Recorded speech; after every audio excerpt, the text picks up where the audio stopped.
Welcome back, everybody. I hope you're all excellent. As you may or may not have noticed, I like to talk a lot about guitar amp modeling solutions on this channel, and for good reason. I think they can sound absolutely incredible in addition to being really, really convenient. But a guitar amp modeler like the Fractal FM3 is kind of only a piece of the puzzle. The other big piece of the puzzle is monitoring and how you listen to your modeler. And that's why we're checking out the Atomic CLR today. It has been on my radar for a very long time, and I just kind of want to talk about some things that you can do to get the most out of your digital modeler with an FRFR monitoring solution. Let's do it.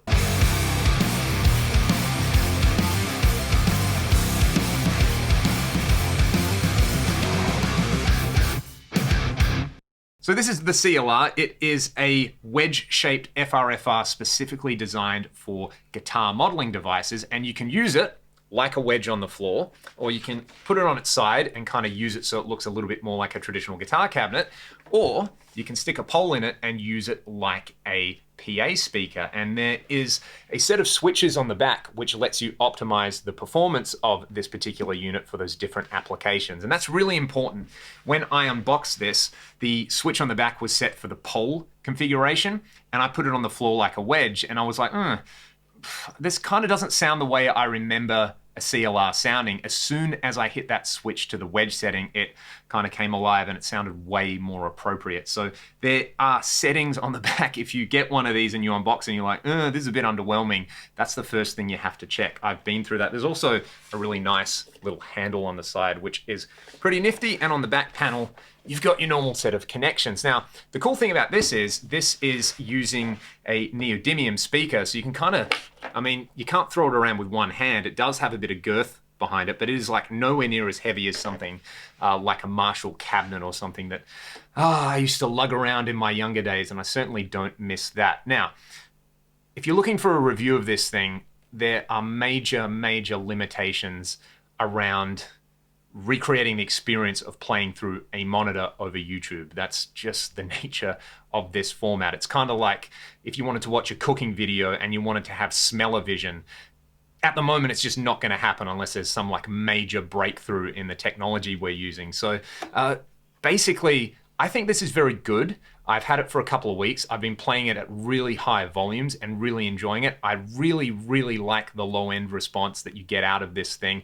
The high-end response is pretty true and accurate. I've compared it at similar volumes to my Atom A7X studio monitors, and they compare pretty well. It's well put together. It does the job, and I can't really say too much more about it without it being one of these things where it's just like, hey, trust my opinion, because I can't say that in good faith and just say that because I like it, you're going to like it. That's just not the case. You really kind of have to try one of these for yourself. Monitoring ultimately is a very, very personal experience. It's like if I was sitting here saying, hey, I use 10 to 52 gauge strings, so should you. You may or may not like that, and that's kind of the case with monitors as well. Having said that, what I'm going to do is I'm going to connect my FM3 to this unit. I'm going to put it on the floor, and I'm going to show you some tips and tricks that you can use, not just with the Atomic CLR, but with any FRFR system to kind of get the best results out of tones that you might dial in at home or in the studio and have to take into a live context. So let's do that. We'll move over to FM3 Edit, and I'll grab my favorite guitar and we can make some noise.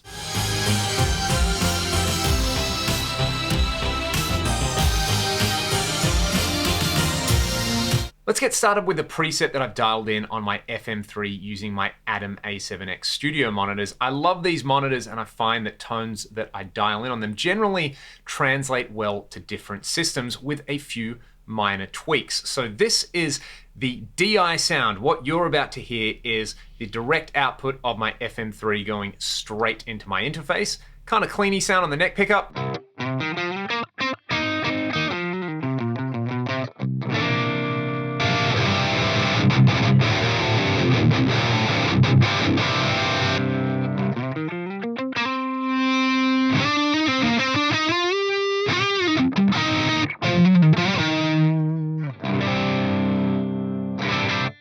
And then I can clean it up just by using my volume control. I love how responsive that is. Now, I said that dialing in tones on these speakers generally translates pretty well to other systems, but there are a few things that I do whenever I go to a new system. So what I'm going to do next is crank up the CLR. It's only got the master volume at about half, and it is skull-crushingly loud, believe me. So the way I would do this on the FM3 is I am using output 1 and mirroring it to output 2 so that I can use the output 1 and output 2 volume controls to send different signals either to my monitors or to the CLR. So what I'm going to do is I am basically going to bring the monitors down, and I'm just going to give you the CLR signal. And just to give you an idea of how loud this is, check this out. If I bring the CLR in just a little bit.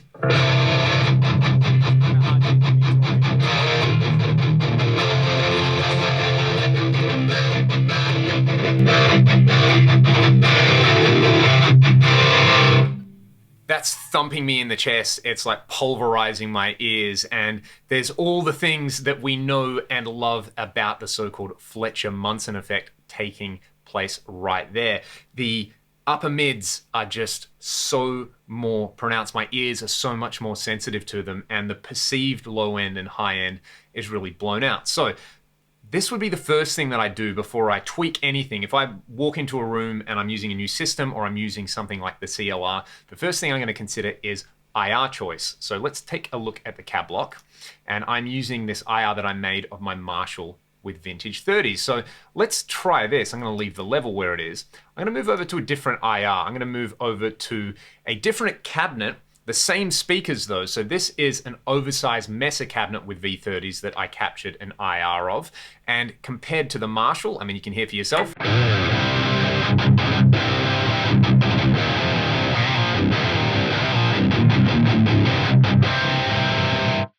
There is way less of that kind of upper mid-range spike. It's a little bit less fizzy as well, but the low end is a little bit more accentuated. That's kind of my general experience with the difference between like a 4x12 Mesa and a 4x12 Marshall, and it's kind of translated into those IRs as well. So that's immediately a lot more pleasant on the old ears at the super high volumes. However, that same Mesa cabinet also had some electro voice speakers in it, and I made a mix of the EVs. So if you're listening at a low volume, this is going to sound really, really dark, but at this kind of extreme volume, it's actually quite pleasant.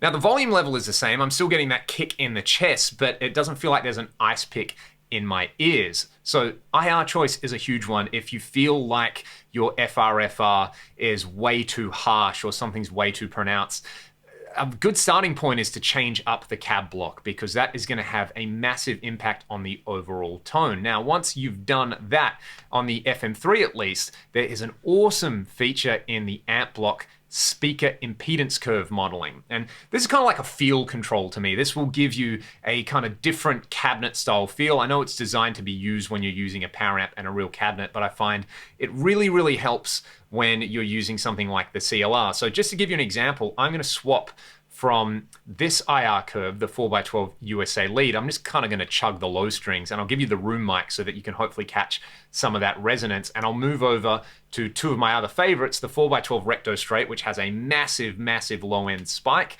and then the 4x12 Brit TV based on a Marshall cab. So let's do that.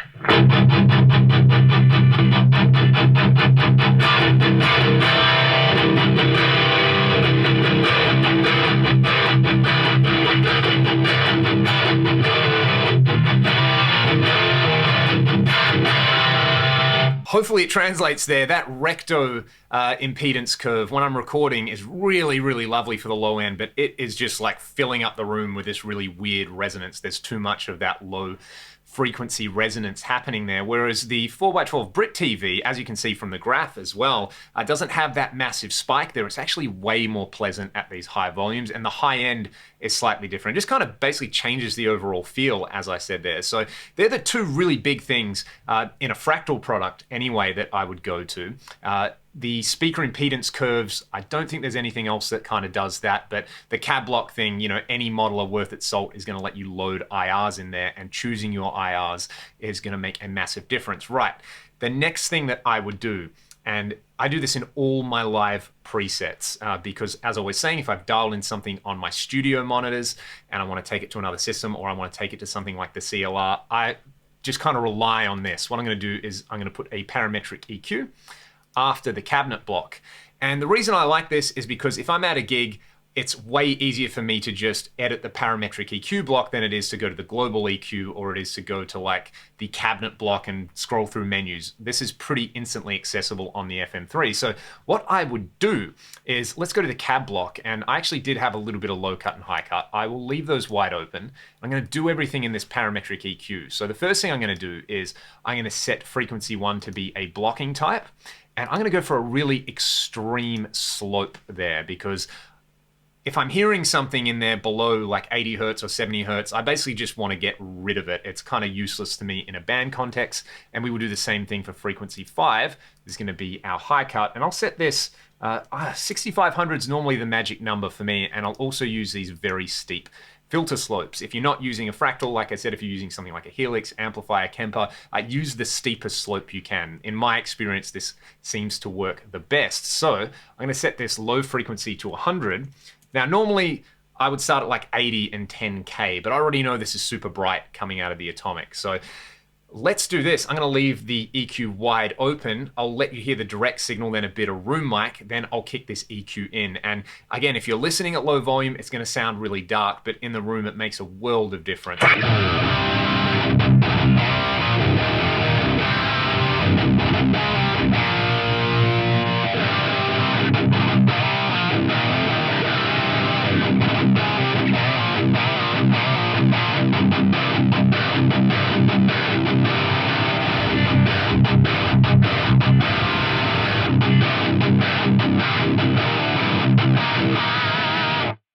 Now, personally, I feel I probably have to bring this low cut frequency up a little bit, so I'll try 120.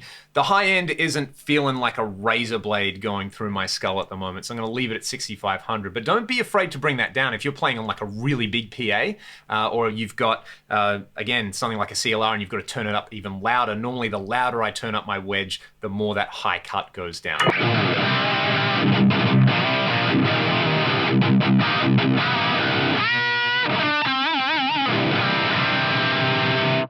So I've kind of got the character still intact there, but it's just getting rid of all the really, really ugly stuff. Now, the final little thing that I do in all my live presets is I like to add a little bit of a studio style reverb.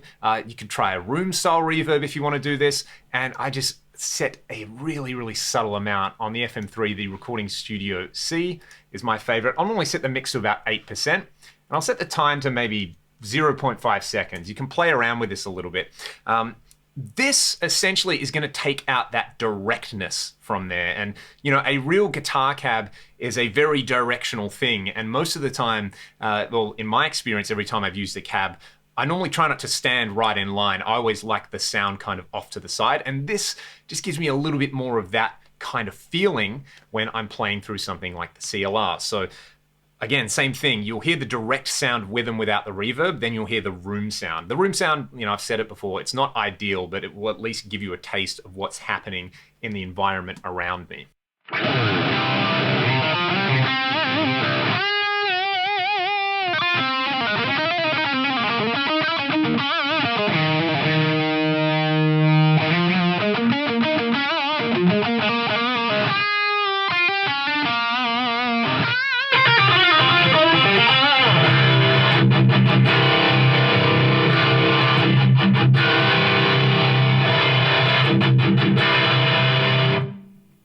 I would compare the feeling, it's kind of like the difference between if someone hit you in the chest with a 2x4 or they hit you in the chest with a 2x4 with a bit of padding. You're still kind of really, really feeling that impact, but one just is a little more pleasant than the other one.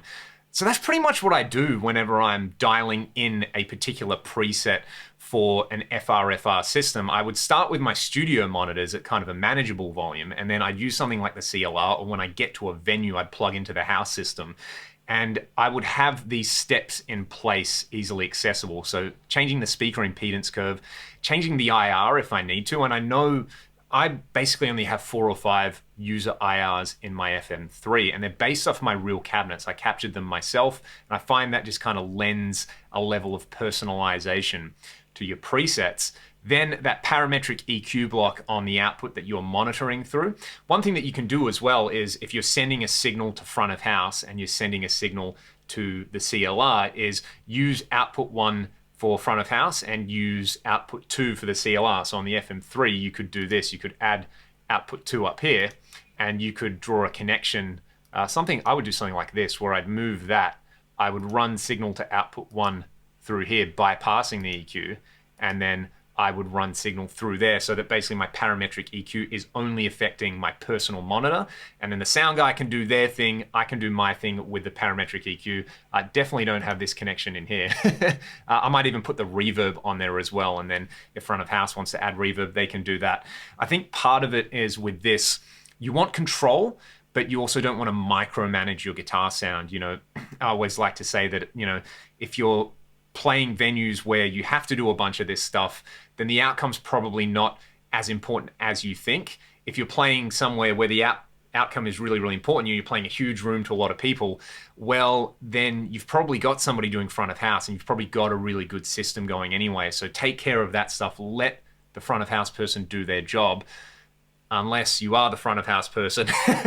It's one of those kind of situations. So to sum up, volume and context are so important. If you want to be somebody who really dials in the best sounds that you can possibly dial in with your gear, whatever you're using, dial it in for the context you're using it in. There is absolutely no substitute for that. Like going to a rehearsal with your rig at full volume, dialing it in there.